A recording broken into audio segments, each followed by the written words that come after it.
Հետևիր սրտիդ ձայնին, այն քեզ ուզում է տանել անհայտ հեռուներ, վայելիր աշխարհի չքնաղ քաղաքներն ու արևոտ լողափերը նոր զգացողություններով, նոր համերով։ 2026-ը թող լինի հույսերի, մոտիվացիայի, նպատակների իրագործման տարի։ Եվ հիշեք, ամեն ինչ սկսվում է մեկ որոշումից։ Նոր տարին գալիս է նոր հնարավորություններով ու արկածներով։ Քո հաջորդ արկածը մեկ թռիչքի հեռավորության վրա է։ Travel with M 095 89 20 48 Բարև ձեզ արգելի հեռուստատողներ, մենք շարունակում ենք կարևորագույն թեմաների քննարկումները։ Այս բան ես զրուցել եմ վերլուծաբան Կարեն Կարապետյանը, շնորհակալ եմ մեր ավերնությունելու համար։ Շնորհակալ եմ հրավերքի համար։ Տեսեք, ես փորձելու էի տարին սկսել այլ թեմաներից, բայց երեք եղավ այնպեսի մի հայտարարություն Թուրքիայի արտգործնախարարության կողմից, որ անհնար է դրան չարձագանքել։ Ես բառացի ընթերցեմ, որովհետև քպականները անհանգիստ են, ինչ-որ բառերի հետևից են ընկնում, հա։ Ական Ֆիդանն ասում է, ինչպես գիտեք, հունիսի սկզբին Հայաստանում ընտրություններ են անցկացվելու, սա կարևոր քայլ կլինի, բայց մենք տեսնում ենք, որ պարոն Փաշինյանը այժմ առաջատար է հասարակական կարծիքի հարցումներում։ Մենք անկեղծորեն աջակցում ենք նրա կառուցողական դերին, այս հարցում այս մոտեցումը, այս ցանկությունը պետք է պահպանվի եւ շարունակվի։ Այսինքն սա ինչ է նշանակում։ Դիվանագիտական տեքստ է, բայց ասել, որ մենք աջակցում ենք Փաշինյանի կառուցողական դերին եւ սա պիտի պահպանվի ու շարունակվի, նշանակում է մենք ուզում ենք, որ Փաշինյանը ընտրվի, մենք աջակցում ենք Նիկոլ Փաշինյանին եւ կարելի է շատ քաղաքական տերմիններով ասել, որ այլևս հրապարակային Նիկոլ Փաշինյան Թուրքիայի տեխնացուն է, այդպես է թե ոչ։ Միանշանակ, որովհետև նախ Թուրքիան առաջին անգամ չէ, որ իր աջակցությունը ցուցաբերել է Փաշինյանին, բայց այսպես հա ուղղակի առումով երբևէ նման բան տեղի չի ունեցել ու ոչ միայն Թուրքիայի առհասարակ որևէ պետություն նախքան ընտրությունները չի հայտարարել, որ աջակցում է այս կամ այն պետությանը, որով տեխնացուին, որովհետև ընտրությունները տվյալ երկրի ներքին գործն են։ Հետևաբար Ֆիդանը բաց տեքստով, այսինքն Թուրքիան ուղիղ տեքստով միջամտում է Հայաստանի ներքին գործերին եւ կարելի է սա տեղավորել հենց այն հիբրիդային հարձակումների շրջանակում, որի մասին այդքան թմբկահարում էին ՔՊԱ-ականները, թեպետ նրանք սլաքները ուղղում էին այլ երկրների ուղղությամբ, սակայն սա հիբրիդային հարձակում է Հայաստանի նկատմամբ, որովհետև Ֆիդանը էլի եմ ուզում շեշտեմ, սա շատ կարևոր պահ է, ուղիղ տեքստով միջամտում է Հայաստանի ներքին գործերին։ Կարծում եմ մեր քաղաքացիների համար այսուհետ պետք է ակնհայտ լինի, որ ընտրելով Նիկոլ Փաշինյանին ընտրում են փաստորեն Էրդողանին, ձայն տալով Նիկոլ Փաշինյանին, ձայն են տալիս Էրդողանին, որովհետև Ֆիդանի մատնանշած այն կառուցողական, ճակերտավոր ասած, կառուցողական գործունեությունը, որը իբր ծավալում է Նիկոլ Փաշինյանը, ամբողջովին հակահայկական է եւ ամբողջովին տեղավորվում է թուրքական շահերի այդ համատեքստում։ Նիկոլ Փաշինյանը առաջին անգամ չէ, նաև Նիկոլ Փաշինյանը առաջին անգամ չէ, որ իր աջակցությունն է հայտնել Թուրքիային, այդ թվում մեծ Թուրանի գաղափարախոսության իրագործմանը, երբ որ Ստամբուլում հայ համայնքի հետ հանդիպման ժամանակ ուղիղ տեքստով հայտարարեց, որ մենք չպետք է խանգարենք Թուրքիային, որպեսզի նա զարգանա այս ուղղությամբ, նկատի ուներ մեծ Թուրանի գաղափարախոսության իրագործումը։ Ասես Թուրանը մեզ ինչով է խանգարում, թող կան ու գնան։ Եվ ասես չպետք է խանգարենք ու դրան հաջորդեցին նաև գործնական քայլեր Նիկոլ Փաշինյանի կողմից, չբավարարվեց միայն այսպես ասած հայտարարություններով, որովհետև դրան հաջորդեց Վաշինգտոնի օգոստոսի 8-ին Վաշինգտոնյան հանդիպումը, որի ժամանակ նա պարզապես Սյունիքի տարածքով միջանցք տրամադրեց, այն որ ասվում է Ադրբեջան-Նախիջևան կապին, իրականում դա Ադրբեջան-Թուրքիա ուղիղ կապն է, փաստորեն դա մեծ Թուրանի գաղափարախոսության այն կարևորագույն ատրիբուտիկաներից մեկն էր, որը իրագործվեց Հայաստանի տարածքով ու Նիկոլ Փաշինյանի ձեռամբ։ Հիմա ինչքան էլ Նիկոլ Փաշինյանը այն անվանի, չգիտեմ, ճանապարհ Թրամփի ուղի եւ այլն, ակնհայտ է, որ այն միջանցք է, որը ամբողջովին ծառայում է թուրք-ադրբեջանական տանդեմի շահերին, այլ խոսքով ասած իրագործվեց թուրք-ադրբեջանական վաղեմի երազանք։ Հիմա տեսեք, նորմալ հայկական միջավայրում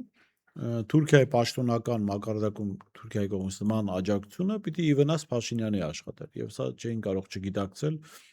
թուրքական քաղաքական վերնախավում,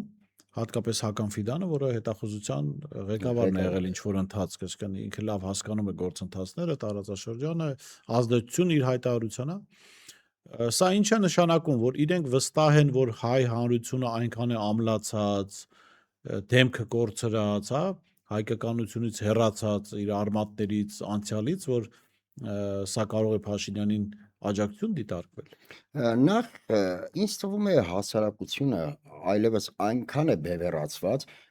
անջրպետը այնքան է քաշված, որ այլևս ոչ մի գործոն չի կարող նպաստել Նիկոլ Փաշինյանի ընտրազանգվածի ոչ ավելացմանը, ոչ պակասեցմանը, որովհետև այս ամբողջ տարիների ընթացքում այնքան արհավիրք է տեղի ունեցել, որ եթե մարդը վերջնականապես դիցուկ ոմն մեկը վերջնականապես որոշել է, որ ինքը պետք է ընտրի Նիկոլ Փաշինյանին, այլևս թվում է չկա այն գործոնը, որը նրան հետ կպահի այդ քայլից, չէ՞, նայեք, պատերազմ, պարտություն, Արցախի հանձնում, այնուհետև Հայաստանի Հանրապետության տարածքների զիջում, հետո Նիկոլ Փաշինյանի խոստովանությունները, որ ես կարող եի այս ամենը պատերազմը կանգնեցնել, սակայն ինձ կասեին դավաճան, այսինքն նա գիտակցաբար խոստովանեց, որ 5000 զոհ տվել է միայն նրա համար, որպեսզի իրեն չանվանեն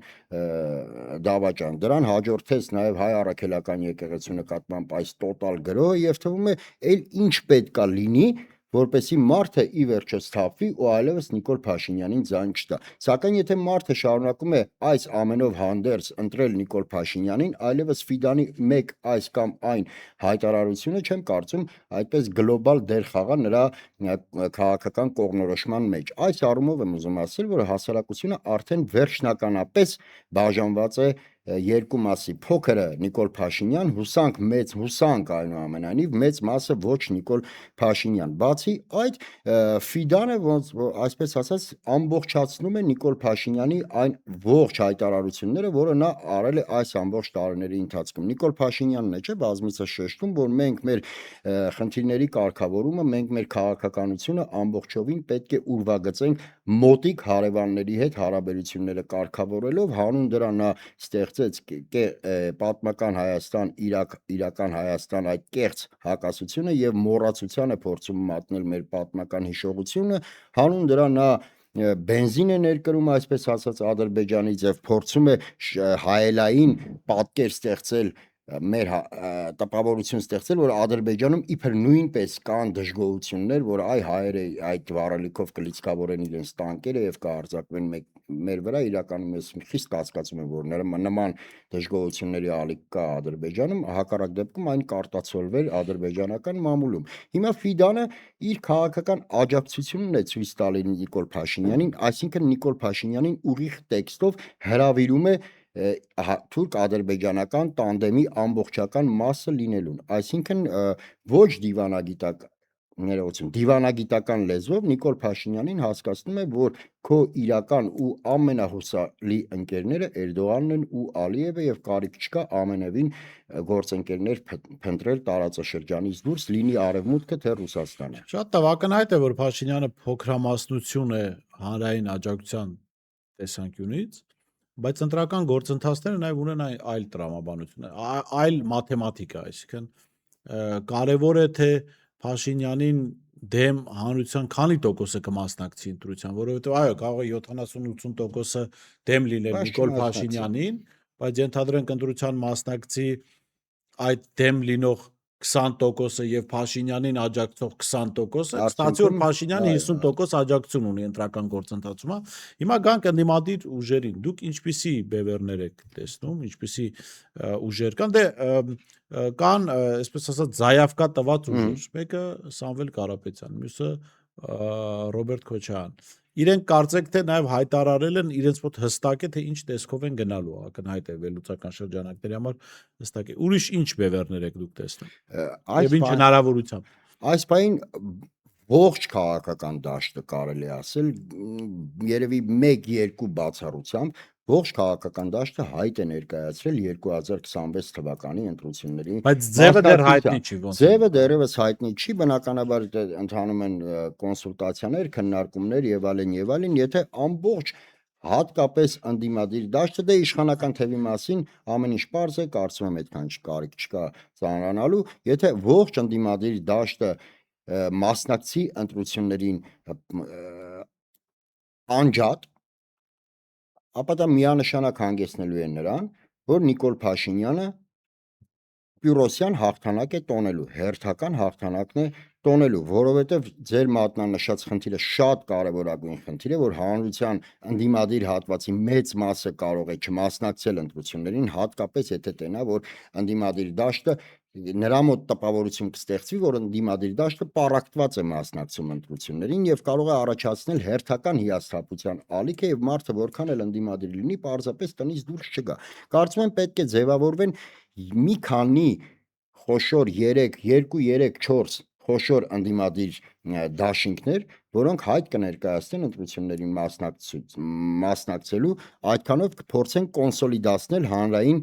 ողջ ընդդիմադիր տրամադրությունները, հետագայում ազգային ժողովում արդեն միավորվելով գոնե Նիկոլ Փաշինյանի հեռացման հարցի շուրջ, եթե իհարկե ընտրությունների ժամանակ չհաջողվի, եկեք, գիտեք, քաղաքականությունը մեր ցանկություններով չի միայն պայմանավորված, քաղաքականությունը ռեալ գործընթաց է, որը պետք է հաշվի առնենք բոլոր հնարավոր սցենարները։ Դիցուք ընտրությունների ժամանակ Աստված մի արասցե Նիկոլ Փաշինյանին հաջողվի վերընտրվել։ Նախ, եթե ընդդիմադիր դաշտը կոնսոլիդացվի 3 կամ մաքսիմում 4 դաշինքներով եւ գնա ընտրություններին, գուցե հենց ընտրությունների ժամանակ մեծ է հավանականությունը, որ հաջողվի Նիկոլ Փաշինյանի վերընտրությունը կասեցնել։ Իսկ երկրորդ սցենարի դեպքում դա հնարավոր է անել արդեն ազգային ժողովում միավորվելով։ 3-4 դաշինքով գնալը նույնպես իր առավելությունները նաեւ ունի, որովհետեւ ընդդիմադիր հանրությունը ոչ բոլոր ուժերին կարող են համակրել։ Պետք է ընդդիմադիր հատվածի համար նաև թողնել այլընտրանքային հնարավորություններ, որովհետև քաղաքականությունը հուշում է, որ այդքան էլ իրատեսական չէ, երբ խոսում ենք ամբողջական ընդդիմադիր դաշտի միավորման եւ մեկ թևով մասնակցության մասին։ Հայաստանում առ այս պահ երբևէ նման բան տեղի չի ունեցել։ Մի կողմ թողնենք մարդկանց գործնականում էլ անհնար է նաև իշտ է, եթե անգամ բոլոր ուժերը մասնակցեն, իշխանությունը հնարավորություն ունի ինչ-որ պրոքսի ուժեր որպես խիստ ընդդիմադիր մտցնել դաշտ ու էլի ընտրությունների մասնակցելու են, ասենք 5-6 ուժ։ Այո, մանավանդ կան այդ պրոքսի ուժերը եւ իշխանության համար կարիք չկա նորը մտածել եւ ժամանակ ծախսել այդ ուժերին ի հայտ բերելու համար։ Իշխանությունը ունի զապաս քաղաքական ուժեր, որոնց կարող է պարզապես մարտի դաշտ նետել եւ օգտագործել իր վերընտրման համար։ Այդ առումով եմ ասում, որ առավել արդյունավետ է, որ ընդդիմադիր հատվածը 3 մաքսիմում 4 հատվածով գնա ընտրություն։ Հիմա տեսեք, դաշնակցությունը հայտարարեց, որ քննարկելու է Ռոբերտ Քոչարյանի հետ, արդեն մամուլում կան հրապարակումներ, որ իրենք գրեթե նույն տեսքով են գնալու, դաշինքի իմաստով նույն տեսքով, հա։ Մեր ձևով հայտարարել է, որ գնալու է իրենց շարժման կազմով, այսինքն այլ մարդու հետ չեն միանալու։ Կան տարբեր այլ միավորներ եւ կա, ես տեսա, որ մամուլում կա նաեւ հրապարակում, որ կարող է լինել համախմբում Արթուր Վանեցյանի շուրջ, հաշվի առնելով այն, որ նա ինքը բարձր պաշտոն է զբաղեցրել, հա, անվտանգային համակարգում, հաշվի առնելով այն, որ մի կողմից եղել է նախկին կոռուպցիոն համակարգի հետ փոխկապակցված մարդկանց նկատմամբ ամենաշատ այսպես գործողություններ անողը, այո, պայքարողը եւ մյուս կողմից նաեւ մարդ, որը առաջինն է հեռացել Փաշինյանի կառավարությունից ինքնակամ, հայտարարելով, որ Փաշինյանի իշխանությունը սխալ ուղղությամբ է գնում եւ սա կարող է տանել վատ հետևանքների։ Ինչպիսի հնարավորություններ ունի ձեր գնահատմամբ Վանեցյանը, հնարավորություն ունի դառնալ ինչ որ համախմբման առանցք, թե իրենք էլ պիտի առանձին մասնակցեն։ Նախ Արթուր Վանեցյանը երբ դուրս եկավ, այսինքն հրաժարական տվեց ԱԱԾ պետի պաշտոնից, հստակ մատնանշեց այն սպառնալիքները, այն հետևանքները, որոնք հնարավոր է Հայաստանի գլխին կախվեն, որովհետև նա հստակ մատնանշեց, որ Փաշինյանի քաղաքականությունը բերելու է շատ վատ հետևանքների, նկատի ունենալով այս ողջ արավիճները, որոնց առաջ մենք այսօր կանգնած ենք, հետևաբար պետք է հանրությունը նաև հետևություններ անի, եթե մարդը կարողանում է կանխատեսել քաղաքական գործընթացները ճիշտ, ապա կարծում եմ արժանի է այն վստահությանը, որպեսզի նրա շուրջը տեղի ունենա որոշակի կոնսոլիդացիա։ Իհարկե հայրենիք կուսակցությունը, իդեմս Արթուր Վանեցյանի, հայտարարել է, որ մենք մասնակցելու ենք ընտրություններին։ Ներկա փուլում տեղի են ունենում միանշանակ քննարկումներ հնարավոր այսպես ֆորմատի հետ կապված եւ մանավանդ չմոռանանք, որ Արթուր Վանեցյանը վերջերս շեշտեց, որ իմ նպատակը խորհրդարանում պարզապես որևէ ֆրակցիա ունենալը չէ, որովհետև եկեք անկեղծ լինենք, եթե դու ընդհանրապես հաղթահարում ես անհրաժեշտ շեմը եւ ներկայանում ես խորհրդարանում ունենալով ֆրակցիա, սակայն դա չի լուծում կարևորագույն խնդիրը, այսինքն դա չի բերում Նիկոլ Փաշինյանի հեռացմանը, ապա այդ ֆրակցիան ունենալը կամ չունենալը որևէ քաղաքական հարց չի լուծում գլոբալ առումով պետության համար։ Անձնապես գուցե մարդկանց համար հարց լուծում է, սակայն գլոբալ քաղաքական առումով պետության համար որևէ հարց չի լուծում։ Հետևաբար Արթուր Մանուկյանը հենց այդ շեշտադրումն է արել, որ իմ համար խնդիրը ազգային ժողովի падգամավոր լինելը չէ կամ ֆրակցիա ունենալը չէ, այլ խնդիրը Նիկոլ Փաշինյանի հեռացումն է։ Եվ ահա այդ շեշտադրումներով, այդ պլատֆորմով շատ հնարավոր է, որ Արթուր Մանուկյանի շուրջ տեղի ունենա իրոք քաղաքական, այդ թվում նաև հանրային լայն կոնսոլիդացիա եւ որի արդյունքում գործընթացները կհասցնեն իրենց տրամաբանական ավարտին, այն է Նիկոլ Փաշինյանի հեռացմանը։ Եթե մեզ չհաջողվի առհասարակ հանրությանը քաղաքական դաշտին չհաջողվի Նիկոլ Փաշինյանին հեռացնել, ապա քաղաքականությունից խոսելը այլևս դառնում է անիմաստ։ Լավ, տեսեք, ակնհայտ է, որ Փաշինյանը հատկապես այս թուրքական աջակցությունից հետո նշանակում է բոլոր այսպես խաղադրույքներն արված են եւ Փաշինյանը գնում է վաբանկ այս իմաստով, այսինքն իրենք կարող են գնալ ընտրակեղծիքների, ճնշումների, հա, ինչ որ մանիպուլյացիաների, ինչ որ ուժերի արգելման, այս իմաստով օրինակ երկրորդ նախագահ Ռոբերտ Քոչյանը ասաց, եթե լինեն նման ներազդեցություններ ընտրական process-ի վրա, ապա կարող է լինել հեղափոխություն։ Արդյոք ընդդիմությունը հավաքական իմաստով բոլոր ուժերը, կենտրոնները, հա, Քոչյանը, Սամվել Կարապետյանի ուժը, Արթուր Վանեցյանը, մնացյալ ընդդիմադիր ուժերը, հա, Մայր Հայաստանը կլինի, Արման Թաթոյանը կլինի, ովքեր որ հայտ կներկայացնեն, պիտի պատրաստ լինեն հետընտրական հեղափոխական գործընթացները, եթե ժողովրդի ձայնը գողացվում է, որովհետև մենք գիտենք, սրանք ավել ձայն, ինչպես դուք ասացիք, իրենց ձայնը այնքան բյուրեղացած է, որ ոչ ավելանալու է, ոչ պակասելու է, իրանք միայն կարող են կամ հանրությանը դրթել չգնալ ընտրությունների, համոզել չգնալ ընտրություններ, կամ եթե գնում են մանիպուլյացիաներով եւ կեղծիքներով ինչ որ թվեր ապահովել։ Նախ ցանկացած կուսակցություն ու քաղաքական միավոր պետք է պատրաստ լինի հետընտրական գործընթացներին, որովհետև ընտրությունները պայմանավորված չէ միայն ընտրության օրով, ընտրությունները ենթադրում են նախընտրական գործընթաց, ընտրություններ, որը ամփոփում է նախընտրական ողջ process-ը եւ հետընտրական նաև փուլ, ոչ թե Նիկոլ Փաշինյանը կարող է գնալ, այլ Նիկոլ Փաշինյանը վստահ եմ կգնա ընտրակեղծիքների, ընտրախախտումների, բռնաճնշումների, այսինքն կօգտագործի բռնապետական համակարգին հարիր ողջ գործիքակազմը։ Նիկոլ Փաշինյանը արդեն գնում է ընտրակեղծիքների, արդեն տևական ժամանակ է, որ գնում է ընտրակեղծիքների ներողություն եւ բռնաճնշումների։ Մենք այսօր ունենք շուրջ 30 քաղ կալանավոր, քաղ բանտարկյալ, որոնք բոլորը կալանավորված են, այս պահին գտնվում են միայն բանտում միայն նրա համար, որ Նիկոլ Փաշինյանը պատրաստվում է ընտրությունների, Նիկոլ Փաշինյանը ցանկանում է վերարտադրվել։ Չմոռանանք նաև նոր տարվա շեմին կալանավորների թիվը, քաղբանտարկյալների թիվը ավելացավ եւս 2-ով, կալանավորվեցին Հայրենիք կուսակցության գործադիր քարտուղար Խաչիկ Գալստյանը եւ Էջմիածնի տարածքային կազմակերպության պատասխանատու Արամ Քոչարյանը։ Այդ կալանավորումները նույնպես ուղղված են ապագա մի քանի ամիս սպասվելիք ընտրություններին Բագրատ Սրբազանի,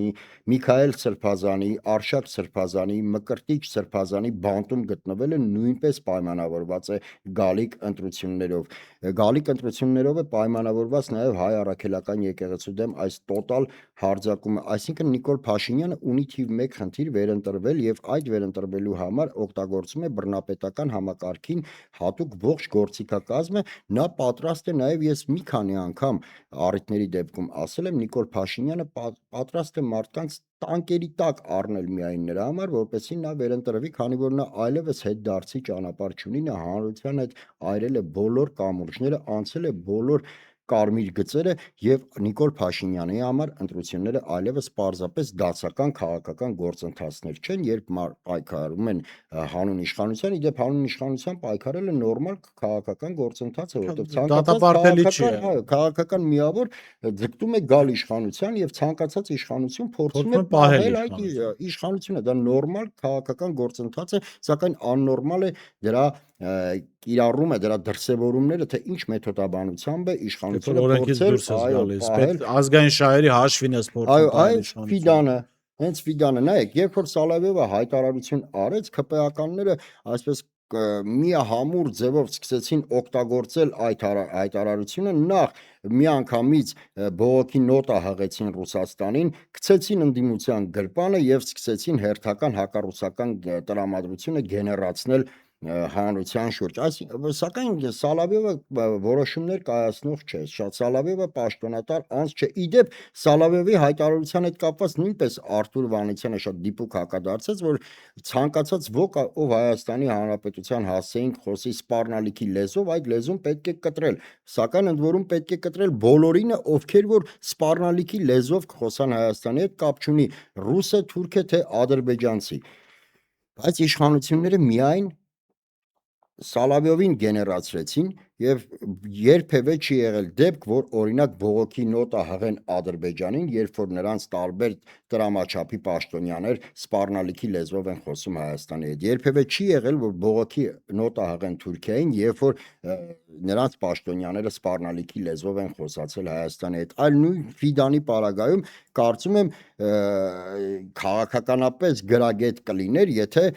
Նիկոլ Փաշինյանը ինքը անձամբ հայտարարեր, որ Թուրքիան իրավունք չունի խառնվել Հայաստանի Որում սա Հայաստան-Թուրքիա հարաբերությունների կարգավորման մասին չէ, ընտրական գործընթացում ուղիղ միջամտում է։ Ընտրական գործընթացում Փաշինյանը սովորական տեխնացու է, լինելու ինչպես մյուս տեխնացուներ, այսինքն սա ստացվում է օտար պետությունը, թշնամական պետությունը, Հայաստանը դիվանագիտական հարաբերություններ չունեցող պետությունը աջակցում է տեխնացուներից մեկին, սա ընտրական ներհայաստանյան գործընթացին միջամտելու ամենաակնառու միջոցն է, բայց սրանից առաջ եղավ նաև Կայա Կալասի հայտարարություն եւ հիմա սրա մասին եմ ուզում հարցնել, տեսեք, Փաշինյանը բերում է թուրքերին, արդեն բացահայտ, բերել է Եվրամիությանը, Արևմուտքին եւ այս ընտրությունները ըստ էության չեն կարող զերծ մնալ արտաքին ազդեցությունից, արտաքին էական նշանակալի ազդեցությունից, հա, եւ այս ֆոնին ինչ պիտի անի ընդդիմությունը, որովհետեւ սա արդեն ինչի մասին է խոսում, սա խոսում է այն մասին, որ ժողովուրդը կամ ժողովրդի աջակցություն ունեցող ընդդիմությունը պայքարում է ոչ թե Հայաստանի կառավարիչների դեմ, այլ Թուրքիայի, Եվրամիության դեմ, եւ սա արդեն լրիվ ուրիշ մարտահրավեր է։ Նախ շեշտադրենք, որ 2018 թվականին Նիկոլ Փաշինյանը վարչապետ է դարձել նույնպես արտաքին ուժերի միջամտության շնորհիվ։ Ես չեմ հավատում, որ նա պարզապես Գյումրիից իր համար քայլելով եկավ, մի քանի առաջին օրերին մի քանի ջահելներ դուրս եկան, փողոցները փակեցին եւ այդ ամենը ի վերջո բերեց իշխանափոխության, նման բան քաղաքականությունում պարզապես չի լինում։ Նիկոլ Փաշինյանը հենց ինքն է բազմիցս խոստովանել, որ ինքը վարչապետ է դարձել արտաքին ուժերի միջամտության շնորհիվ, երբ որ տեղի անտեղին հայտարարում էր, որ Հայաստանում տեղի է ունեցել ոչ բռնի թավշյա հեղափոխություն եւ արտաքին ուժերը որևէ կապ չունեն։ Գիտեք, մի հատ ժողովրդական ասացվածք կա, չէ՞, գողը առաջինն է գոռում, բռնեք գողին։ Երբ որ մի մարդ անդադար, անտեղի խոսում է, որ Հայաստանում իր վարչապետ դառնալու հետ կապված արտաքին ուժերը որևէ միջամտություն չեն ցուցաբերել, ապա դա վառ ապացուցում է այն մասին, որ հենց արտաքին ուժերն են նրան կարգել Հայաստանի Հանրապետության վարչապետ։ Եվ 2018 թվականից առ այսօր այդ արտաքին միջամտությունը մենք ամեն օր զգում ենք մեր մաշկի վրա։ Հենց արտաքին միջամտության շնորհիվ նաև մենք կորցրեցինք Արցախը։ Հենց արտաքին միջամտության շնորհիվ է, որ մենք կորցնում ենք Հայաստանի Հանրապետության ինքնիշխան տարածքները։ Ընդդիմությունը պետք է նաև անդադար շեշտադրում անի, որ ընտրելով Փաշինյանին մենք ընտրում ենք Էրդողանին, ընտրում ենք Ալիևին, որովհետև այլևս ակնհայտ են, այլևս նոր բան ցույց տալու, կարծես տեղ չի մնացել, կարծես կարիք չկա, որովհետև թուրքերն ու ադրբեջանցիներն արդեն իրենք են բացահայտ հայտարարում, լավ, էլ ինչ ասեն, որպեսզի հայ հանրությունը համոզվի,